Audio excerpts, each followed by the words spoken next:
Jennifer Garner, she reportedly didn't really want to make this movie herself. She was not interested, but she only did it because she was legally obligated to. They pretty much pulled out the contract option on her. Like, yeah, we signed you for 2. We're getting that second one. Which, you never, I don't think you ever want to put an actor in that position. Like, yeah, of course you technically have the power to do that, but do you want somebody who doesn't want to do the movie a part of the movie? Probably not a great move, but they ultimately made Elektra while Jennifer Garner had a hiatus from the TV show Alias that I mentioned earlier. But production was very much limited due to that time frame. They had to make this movie pretty quickly, a short 2 years after Daredevil came out.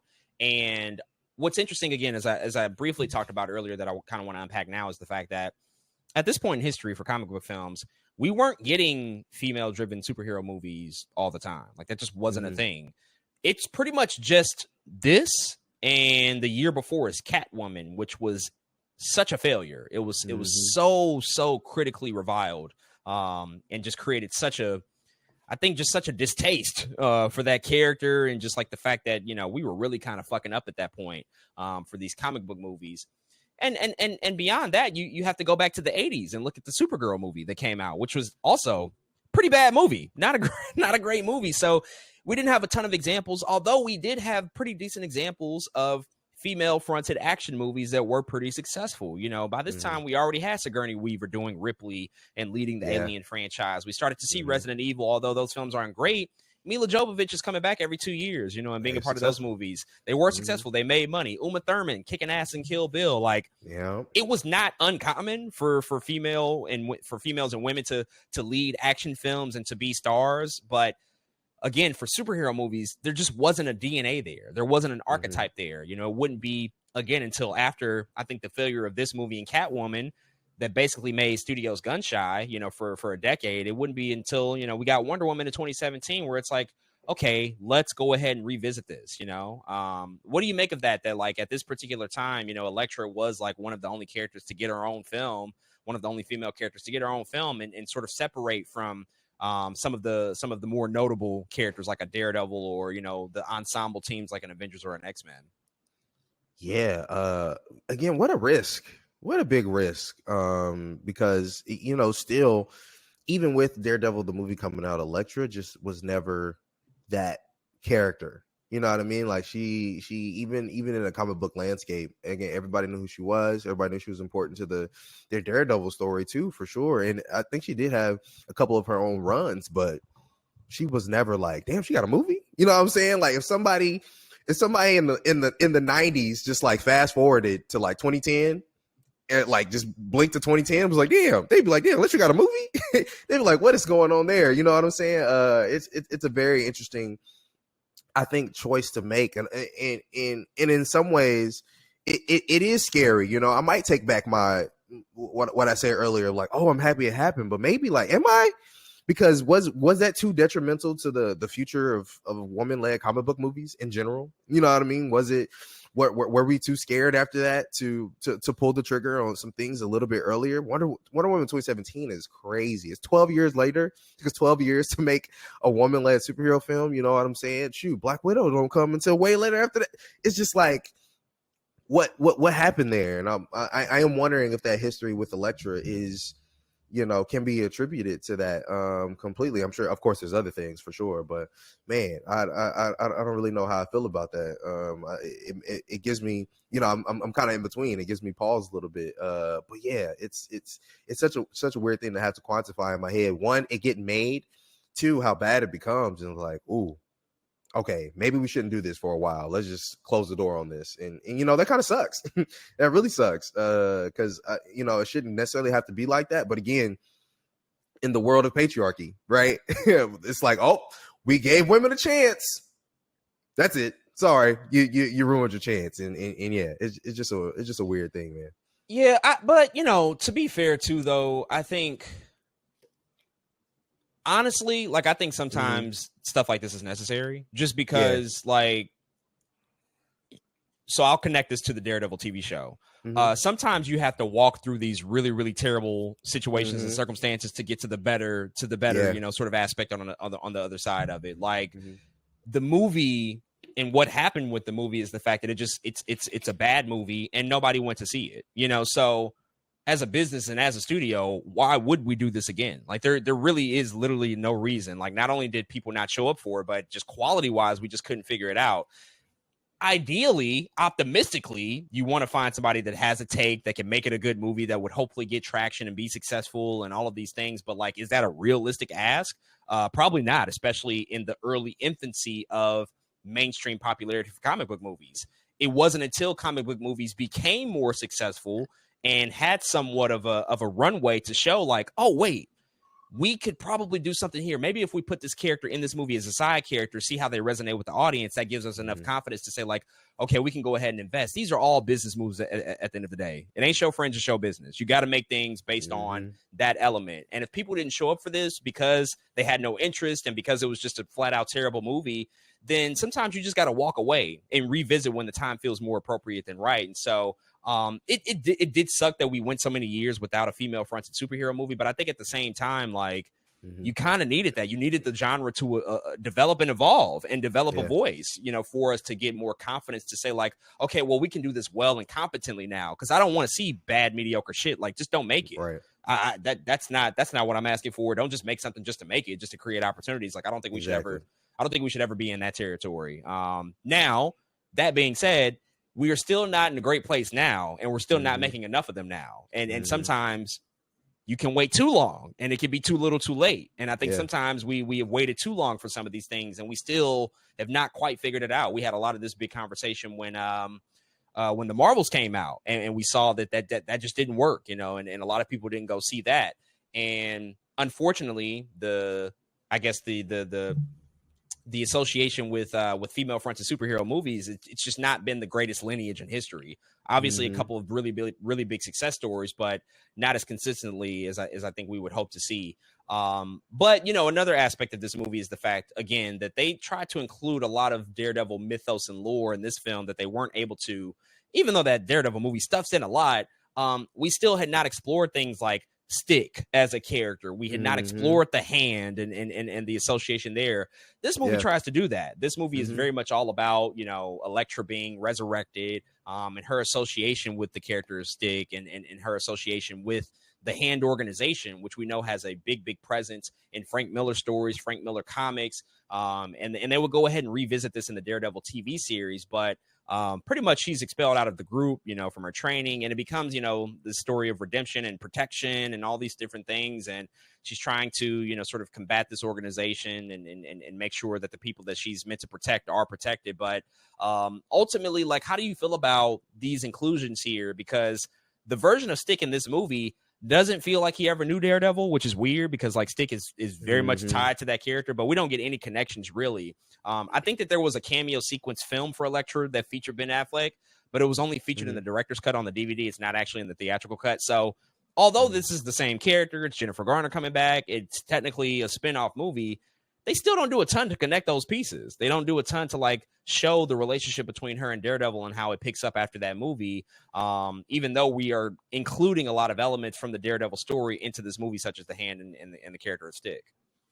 Yeah, you know, we still don't really understand, I think, what a universe is at this time, unless it's a sequel. You know, if it was like Daredevil 2, I think they would have understood like, oh yeah, let's put these pieces together. But there, for some reason, there's such a want to disassociate some of those things, make Elektra her own thing without those Daredevil connective pieces. And I think for sure it was a bad idea. You know what I'm saying? But especially, I can't imagine being a comic book fan at that time. Like, Stick definitely knows who Daredevil is. Hello, he helped train him. You know what I'm saying? Like, what is going on there? And they don't do any of it, man. And it's weird. It really is weird. I wish, because sometimes, again, you're like, man, I want to see that movie. What does that movie look like where the connective tissue makes sense? And they literally just don't do the work, and it's too bad. It's too bad. So I think the big problem with Elektra, which is interesting because my relationship with the movie is damn near non-existent. This is one that I did not see in theaters. I had no interest at the time, so I'm a part of the problem. But this movie, when I did see it, I remember seeing it on cable. I only watched maybe like the first 30 or 40 minutes or so, and I dipped. I'm like, this is not doing it for me. It wasn't until, maybe like 10 years later that I finally just like revisited for whatever reason. I think, when Wonder Woman was coming out, I was thinking about like female fronted superhero movies. I was like, let me just, revisit Elektra. Still as bad as ever. And then, of course, rewatching it to prep for this pod. So I've only seen it like 2 or 3 times, really. But the big problem with it, it's just a dull, flat, boring movie. As hell. I think that's the biggest thing. Like more than maybe some inconsistencies with character development and characterization, inconsistencies with tone, mediocre action sequences, very uninteresting villains, a pretty lifeless plot overall. The movie is just dry. It's just a dull movie. It just does not work. And there was really no part of it that had me excited. Maybe like the first 6 or 7 minutes is like the most exciting element to the movie. It starts off like, oh wow, we're getting right into the action. It's a mysterious sort of assassin-like action sequences where we see her in her costume, we see her fighting and doing all of that great stuff. But after that, there's really not a saving grace or a saving aspect of this movie. I mean, it's largely considered one of the worst superhero efforts that we've ever seen. It was a flop at the box office, only made $56 million on a $43 million budget, an 11% positive critic score on Rotten Tomatoes. I mean, just nobody really talks about this movie. Nobody really recontextualizes it or examines it. It's one of those rare examples of like a movie that just kind of came and went and has no cultural footprint in any regard. Even with like a Batman and Robin, which is, oftentimes regarded as the worst superhero movie ever made, it still has a cultural footprint because of, I think, the fact that it kind of shaped our understanding of what a bad comic book movie could be, right? Like it kind of it kind of created that. It was like the prototypical bad comic book movie. But by this point, 8 years later, it's like, well, we don't want to see any more bad movies. We want to get good movies now. Like we already had our run of bad movies. And so, I don't know. Any takeaways or thoughts just, on this movie, just, what they tried to do here with the story and just the overall feeling and sort of emotional attachment to it in general? Yeah, Fox tried to push Elektra as soon as they could after Daredevil came out, and they make kind of a lot of the similar mistakes that Daredevil makes, and it's PG-13. Then they throw a kid in it to make it, again, remember I was just talking about kids at the goddamn park.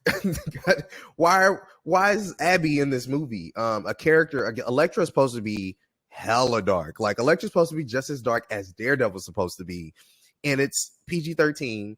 And you throw like this mother-daughter relationship kind of thing that's supposed to be in here. That's just, what are we doing? And a lot of it is not comprehensible. Like you're supposed to be this trained assassin, and you don't know like those are your targets. Like until they tell you to go hold up in this spot, and you don't figure out these are your targets.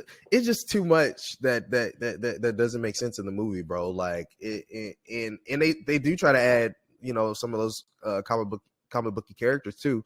There's a dude in this. Oh my god, this nigga has a tattoo. Yeah, I know where you're going. Oh, and the tattoo comes to life. Oh my god!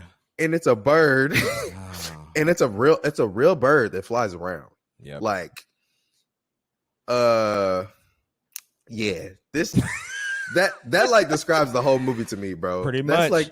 That's the whole movie to me. And none of it, it's just not it. And I to be honest, what the thing is, I'm afraid of, not even afraid of, but like in knowing that Elektra is going to be in Deadpool and Wolverine,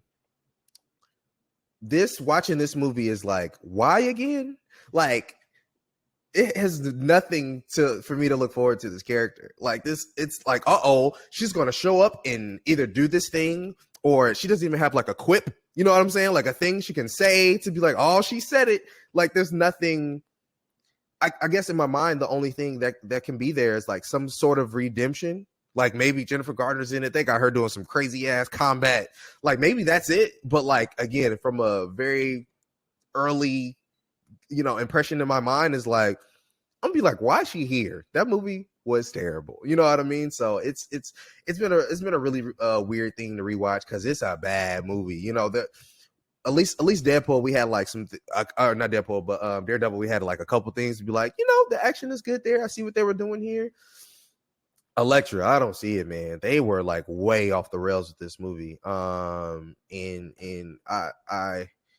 yeah, I don't have too much to say about this movie. I mean, my relationship with it is similar to yours. I've seen it like 2 times at this point. And again, I said it earlier too. This movie and Eon Flux mixed together in my head, bro. Like, there are parts of this movie I was watching, like, have I seen that part before? And I feel like if I watch Eon Flux right now, I'm gonna feel the same way. Like, wait a second, I thought that was in Elektra. You know what I'm saying? And they came out around the same time. They felt the same, maybe because they're both bad, but they both very comic booky, crazy, kind of movies. With these white women that be fighting. That's just what it is. And so, yeah, it's a weird film for me, man. It's a bad one. It's a bad one. And I just, ultimately, you just, touched on this. They just got the character wrong. They just got the character wrong. Like, I really appreciate Jennifer Garner. Again, I think she's super talented, gorgeous woman, and physically also is imposing too. Kind of, definitely got in great shape for this role. Like, she committed, and looked fantastic in the costumes that they wardrobed her in. Like, all of that stuff was fine, but the Elektra character is just different than I think how we perceive Jennifer Garner. Like, at the end of the day, like, Jennifer Garner kind of feels like a girl next door. She feels like somebody we might know. She's very much like the Southern, sort of woman with this very nice, sort of wholesome image. But Elektra is a vengeful. I think a lot of the things that we saw come to life in the television show, where it's like, that bitch is crazy. Like, don't fuck with her. She was nuts. We don't really get any of that in this movie at all. We don't touch on that stuff. She's supposed to be this really fearsome Greek assassin. And we just don't lean into that stuff really at all here. And really because a lot of people didn't see this movie because it just didn't do what it needed to do from a financial or critical standpoint. As we've already talked about, it just kind of ghosted the character, both Daredevil and Elektra, for a really, really long time before we would see them again. But what I do just want to quickly sort of touch on before we close out is the fact that this did pave the way for the Netflix series, right? Like, this did actually create a path forward for the Netflix series to come out and be super successful, because I think after the failure of Elektra, compounded by just the really lukewarm reaction of Daredevil, 20th Century Fox, they just allowed the rights for the characters to revert back to Marvel. They didn't produce anything. They said, y'all got it. Yeah, they just didn't. They just they bowed out. Which I actually kind of respect. They didn't produce anything for 10 years. They said, yeah, we're not gonna use them. So go forth, be great, Marvel. Do what you want to do. And so eventually Marvel did reacquire those rights and license out the characters to Netflix, which birthed the whole Defender saga, that era of television that lasted for about 4 years, which kickstarted with Daredevil, seeing Matt Murdock, be, I think, appropriately adapted on screen, portrayed by Charlie Cox, and then eventually the Elektra character coming into season 2, and seeing how influential and important she was to that story. It all worked out, sometimes you have to walk through the fire in order to get to, a more fruitful, I guess, greener pasture on the other side of things. But, how do you think that these two movies and just, kind of some of the mishaps and some of our lack of enthusiasm around them, how do you think it helped shape what we ultimately got all those years later with the Netflix Daredevil series? Yeah, if you don't know your past, I don't think you can, accurately attempt to shape your future. And that's what Daredevil and Elektra, I think, have done for us, in what we're talking about now. We're getting a Daredevil show, next year? Crazy. Like, who would have thought that we would, be here in the landscape where Daredevil is as sought after, as he is in today. Like you said, it goes to the Netflix, and then after Netflix is no more, we're like, all right, y'all, but what are we really doing with Charlie Cox? Like, he has to be in the MCU, ends up in Spider-Man. You know what I'm saying? Like, all of this comes from kind of the mishappenings in the failures that we have with this Daredevil in Elektra film. And again, if that doesn't happen, maybe we don't get a cool moment that we're potentially about to get in Deadpool and Wolverine with the again, we don't know exactly what's happening, but like this Fox send off, you know what I'm saying? That they're kind of doing. Maybe we don't get those cool moments to be like, you know what, that did happen. We recognize that it wasn't great, but we recognize that, and now we can properly send those off because they did put work in. You know what I'm saying? They still were faces of these characters, and we can still recognize them as that. So yeah, I think, you know, it's a really cool time, you know, to still be like appreciative that these things happen, that these movies happened, because I think they can shape what's happening now and give us some of those really cool moments. So yeah, man, I still think we're in a cool place, and that, you know, we will continue to kind of get those moments. You know, when Fantastic Four comes out, we're gonna be like, y'all remember the Fantastic Four movies? You know what I'm saying? Like, it's gonna be all of that is gonna be in retrospect. So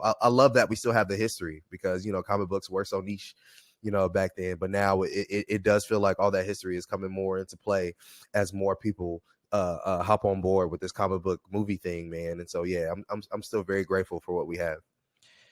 You know, honestly, sometimes the bullshit is necessary, and I'm grateful for the failures that we got, because sometimes those failures are very key and instrumental to shaping the successes that we will see. You know, you don't get Batman Begins without Batman and Robin. You don't get the Daredevil Netflix series without Daredevil and Elektra, the films, you know, that happen. Sometimes these things are blessings in disguise, because executives, filmmakers can look back and say, like, well, we know exactly what not to do. Like, we already went down the path of like that is the worst possible route to go. We really got to get it right this time. And we did. You know, that Daredevil series on Netflix, it's as close to perfection as you'll probably get with that character. For sure.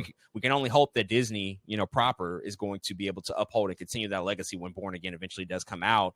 They have big shoes to fill, because we saw what's possible with that series. But everything that, you know, Netflix and Marvel Television at that time did with the character and did with the supporting characters, it was fantastic. You know, and I think for a lot of people, it's still some of the best superhero television that we've ever seen, you know, for many folks. And that wouldn't have been possible without, you know, what we got out of these movies, which, you know, as painful as they were when they came out, it was like, well, you know, they gave us something at the end of the day. They are the you know, the very misguided fathers and grandfathers of the future successes, the next generation that will go on and sort of take the baton and run with it to be more successful.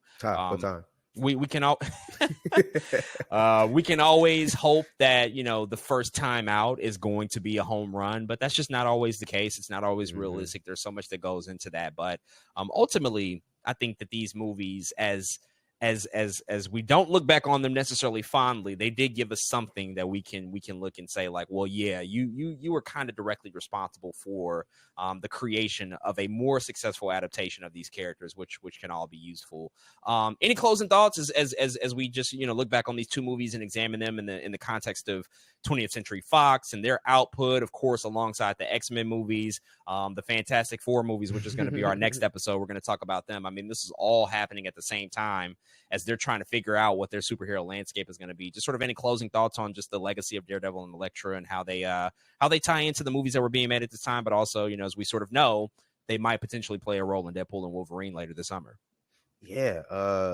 Shout out to Fox for trying, you know, for going out and really taking these properties and actually putting some type of, you know, foot forward. Of course, Daredevil and Elektra didn't turn out how they wanted to, but yeah, there's still something there for Fox to be like, you know what, y'all tried to do something, and of course on the X-Men front more successful, but here, man, with Daredevil and Elektra, it's I think it was always going to be kind of a hard thing to do, because like you said, in the landscape at that time, you know, they were trying to make things a little bit more marketable and appeal to the masses, but also these are two characters that are very grounded, closer to the earth, should have been a little more gritty.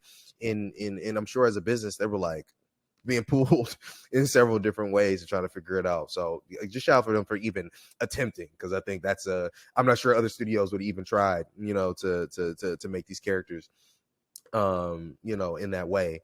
You know, with the new landscape of what's going on with the MCU, I mean, hey, Elektra's on the way. We about to see her in a little bit over a month in this Deadpool Wolverine movie. I don't know what it means for her, but hopefully, if it is a send off, it is a good one. You know, hopefully it is something that we're like, okay, good job, y'all put a bow on that. Kind of similar to the way, you know, Logan ended. We were like, huh, that's a good end of the story. You know what I mean? Like, I'm hoping we can say that for some of these Fox characters that they might attempt to say goodbye to in the Fox era, and I'm rooting for them. Daredevil and Elektra, we're going to continue to see more of them. Like you said, Born Again is coming. Charlie Cox, he's finna pull up. I can't wait till that comes out. I hope they get it right. Elektra, I actually don't know if we'll see Elektra again. We'll see. They did some things with her that's like we don't know, but one thing about Elektra, she gonna get revived. She gonna come back. Yeah, they gonna resurrect her somehow. Yeah. They gonna resurrect her somehow. That's her character. Like if you don't know, her character is like constantly being resurrected and revived. So I think we'll see her again, maybe sooner than we think. She could be in Born Again. She could be in whatever if there's a season after that. But we'll see her again very soon. And so these are still characters that are important.